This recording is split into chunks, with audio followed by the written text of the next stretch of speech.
Little Hacker here with another video. We are going to be doing fake default with the Random Dous. Alright, let's get into the video.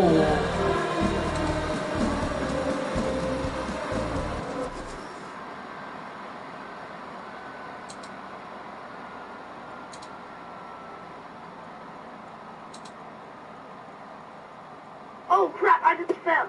Oh, I'm dancing.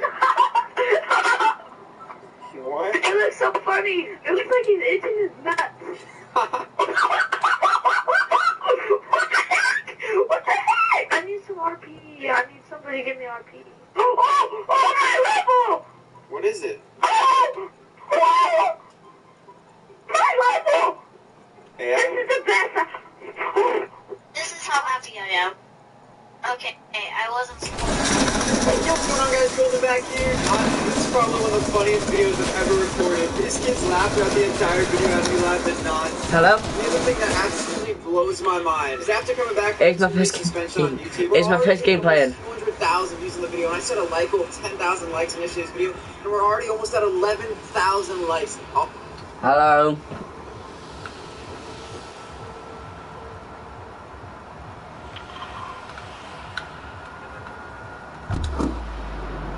Hello? Hello?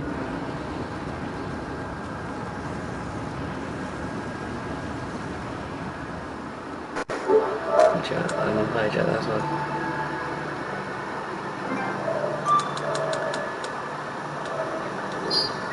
Hello?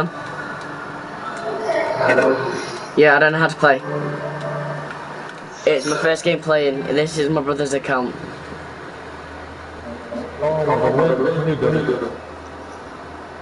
Come. Don't go. Nah, bruv, I'm coming here. No, come. No, trust me, dude, I'm coming here, trust me.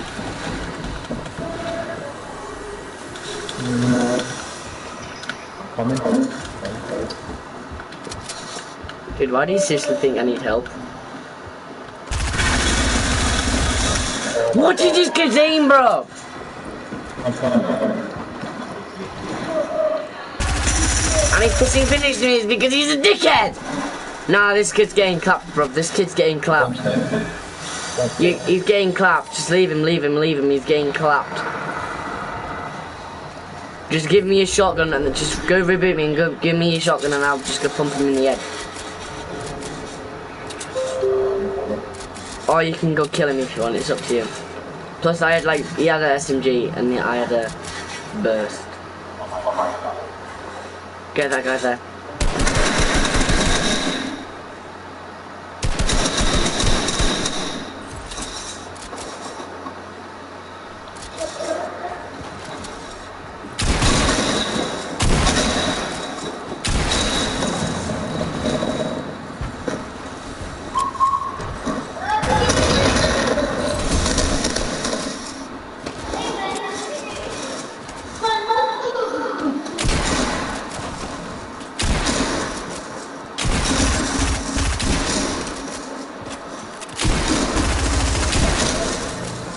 Nice, dude.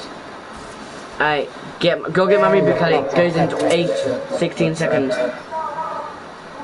Bounce over there. Use the bouncer over there. 10, 9, 8, 7, 6, 5, 4, 3. Oh, 4. You got it on 4. Okay, good. Yeah, I was gonna say go over to. Get on the boat. Get on one of the boat. Get on the boat. Oh no, yeah, get on the boat.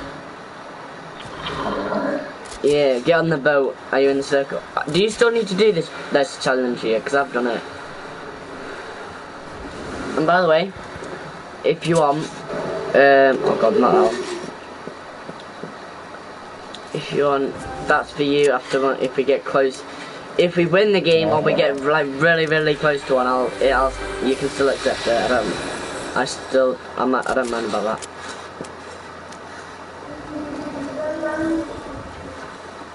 By the way, how old are you? 19. I'm 14.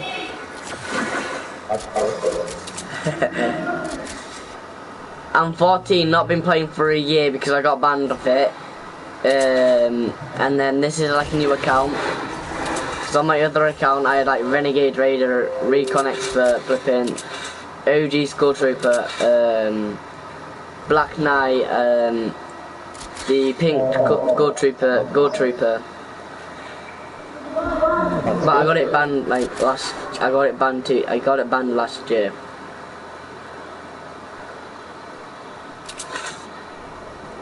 By the way, can you give me the pump shotgun? Wait. What are you playing on? I'm just asking. What are you playing on Europe or NA East? Because you're lagging one for me.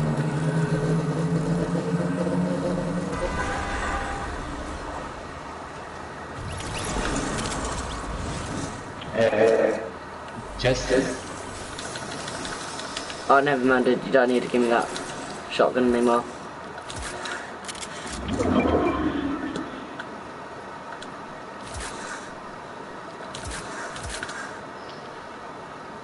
Dude, I don't do that. I don't do my old setup anymore. I do it. I've got a different setup.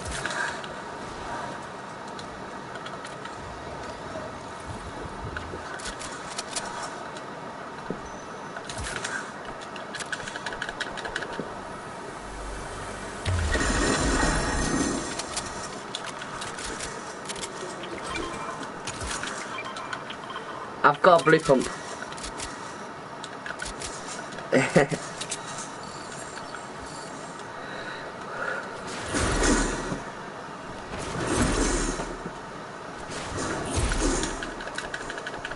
Trick shot.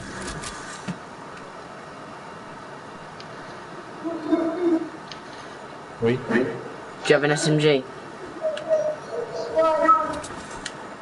SMG? Submachine gun. Oh, no. Don't tell me.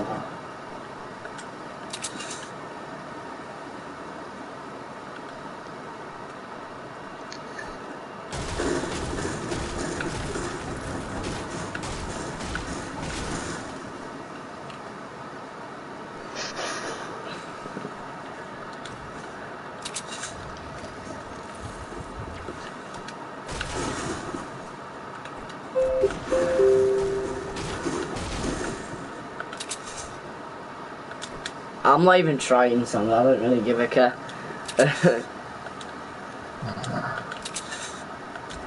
SMG? Oh, thank you, dude. Can I have some? Can I have ammo for it?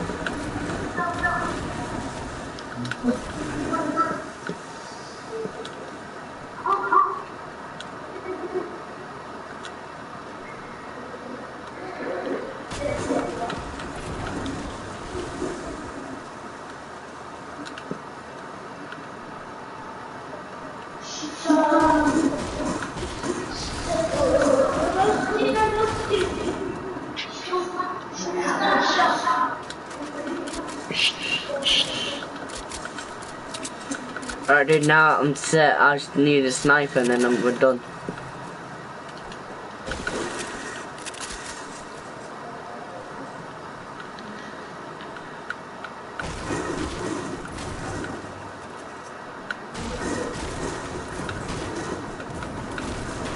Oh, it's already been muted.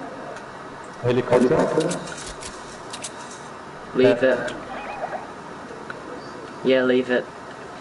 I can try to hit I can hit the teammate, one of them players, but I didn't want to. Looks like this place has been looted, I think. Yeah, it's been looted. Dude, you ready? Dude, look where I am. Where are you from? I'm from England. Oh, that's good. I'm from Algeria. Where are you from? Algeria. Nice. In North Africa.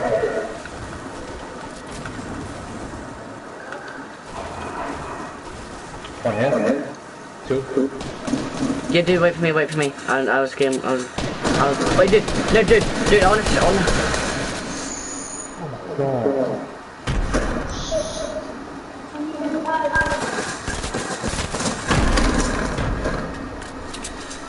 This is... Guys, Tim, got one.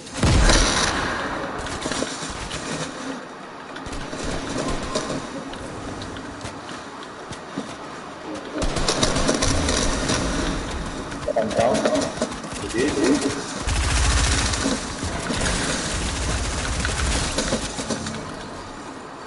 Did you ever? I went into his building and just sprayed him. Did you see that? Yes. I'm a savage.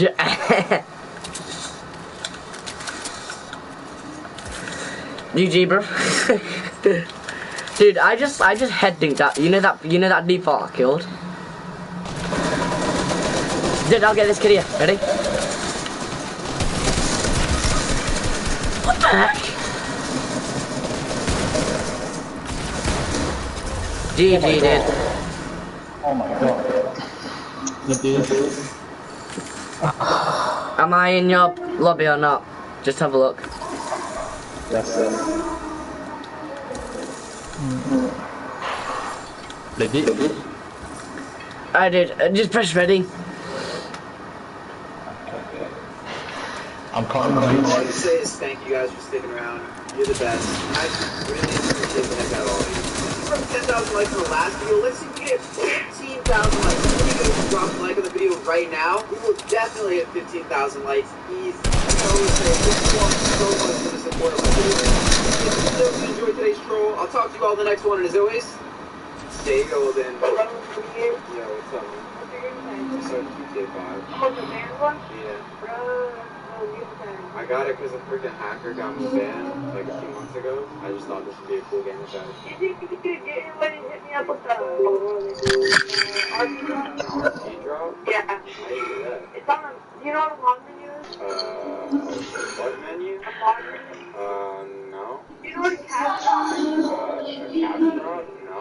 Like, where they drop money on your head? Oh, really? But it's, the RP thing is just a different thing about RP and it'll like level you up. Oh, how do you do that? Oh, it's on like a mod. It'd be so cool to have one of those. I'm just trying to get some RP because I'm trying to get to level 100 so that I can get it done stuff. Those hackers that got me banned, they can do that stuff? Yeah, pretty much. Oh, you're teleporting me. I'm not even by you. I just got teleported. Oh, this game is. Oh! Oh, my car's on fire. I have friend modding, but oh crap, I just fell. Oh, What? it looks so funny. What are you doing? It looks like he's like praying to Lord, like, oh, he's stripping now. He's on a pole. Yeah, I'm just putting a song on, dude.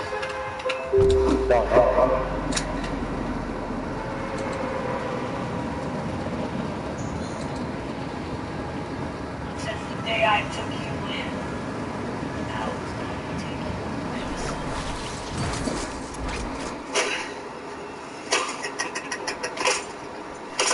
Thank you, sir. And another.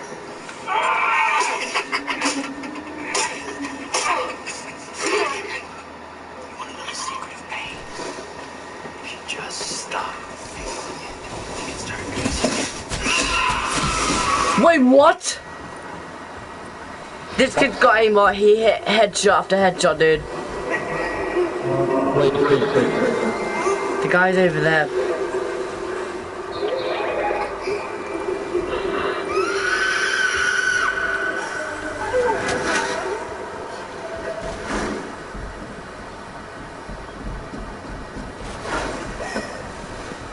There's also a guy in my building, dude.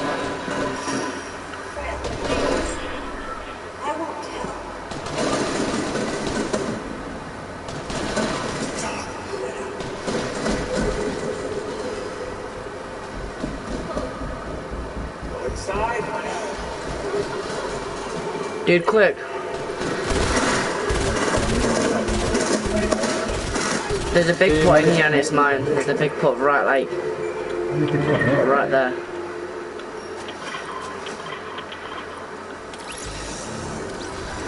The guy's coming to me now. The guy's coming quick.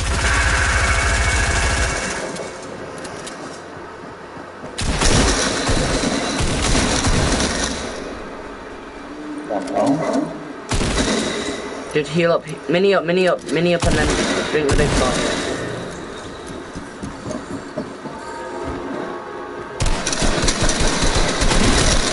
GG, dude. That's the person who aimbotted me.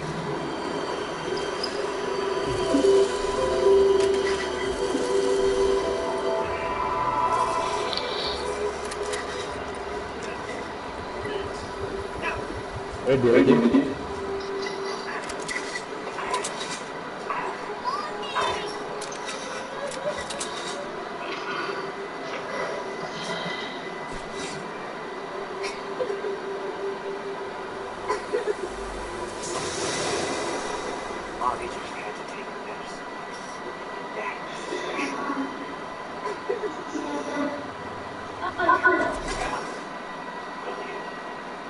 I walked down.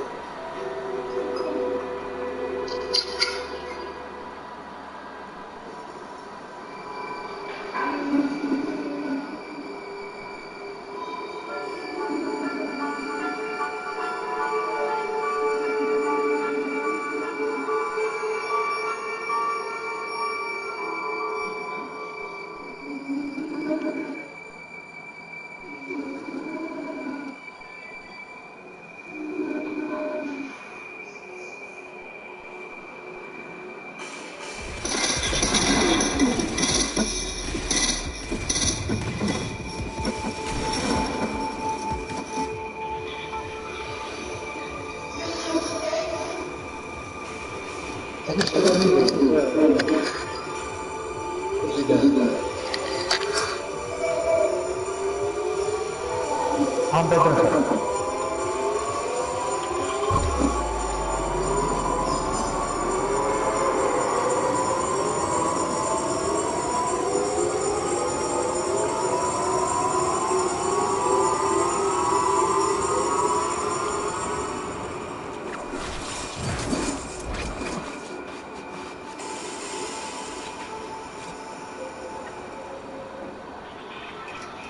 Victim number 5, 8-year-old Virginia Cross. This is how she looked when we found her. And her 4-year-old brother, Michael. He was found in this dumpster a block away from his home. Victim number 7, 6-year-old Bobby Doyle.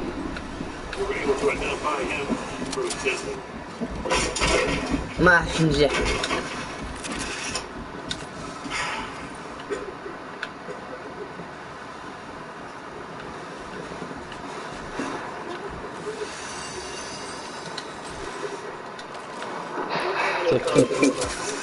Those slides are the only remarks. Speak for themselves. Say any thanks that I and this entire community have for keeping a blocker. Finally, holy aberration. Objection, Your Honor. Excuse me. Unholy aberration.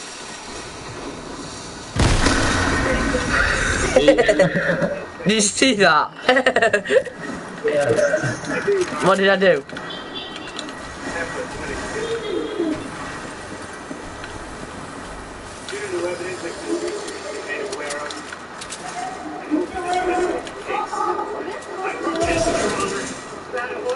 What did I do then? I didn't do anything. I don't know what you're on about.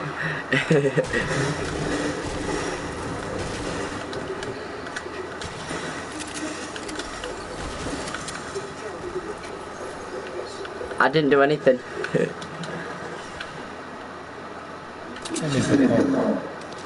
I've got attack.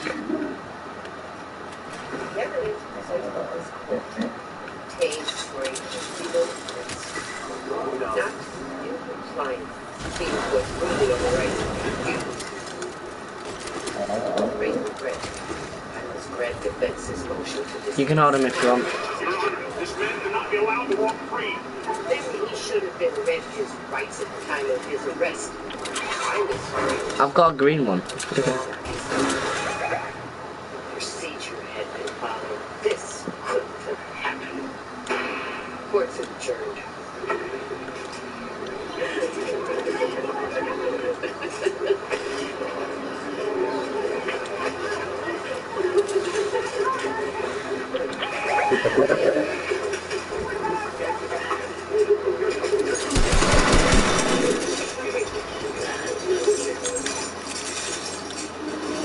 Yeah,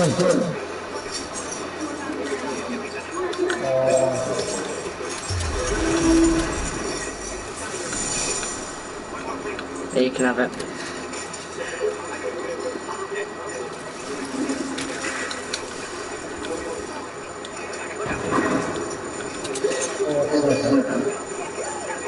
Yeah, I see him up there.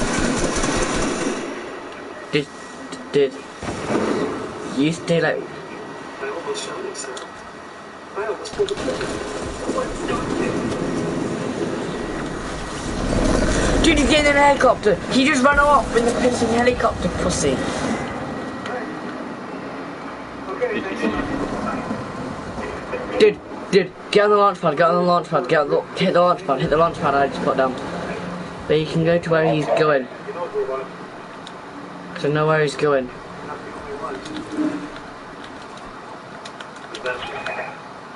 Word has it that a couple of parents don't feel much like waiting. They're gonna find it. Right? That's what we need right now. There's a cop in the land. I just bunny hopped over Mel. Just a little bit surprised at their weather. Yeah, I just did a sick bunny hop. Can make a difference. And like upholding the law, not by breaking it.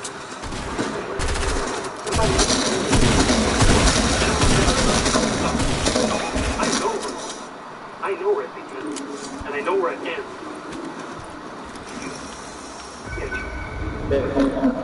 Take a unit and start patrolling. Radio enemies spot any concerns.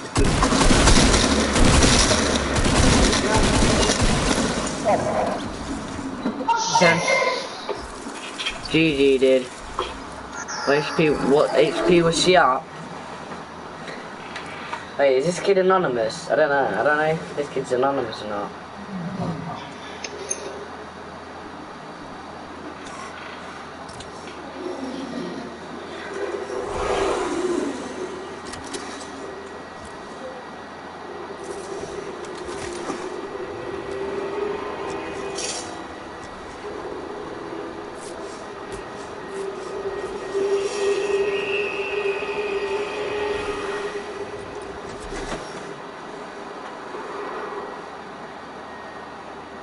Unit 2 to base. Yeah, Tim. I think I just spotted our citizens heading down Elm Street with back seat for a fire. All right.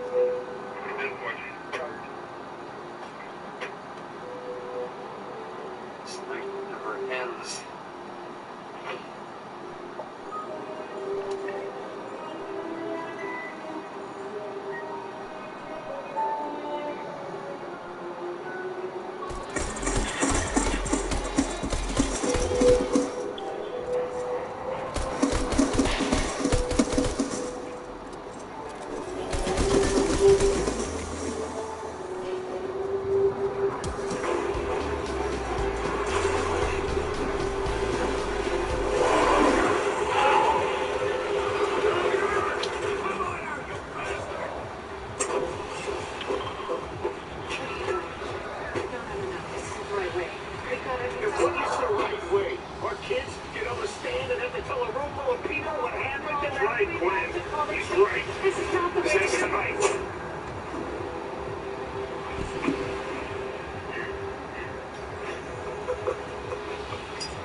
Dude, I'm gonna land at the what's it called? Bridge. So dude, if I was you, I'd come over to this over here. That was then. This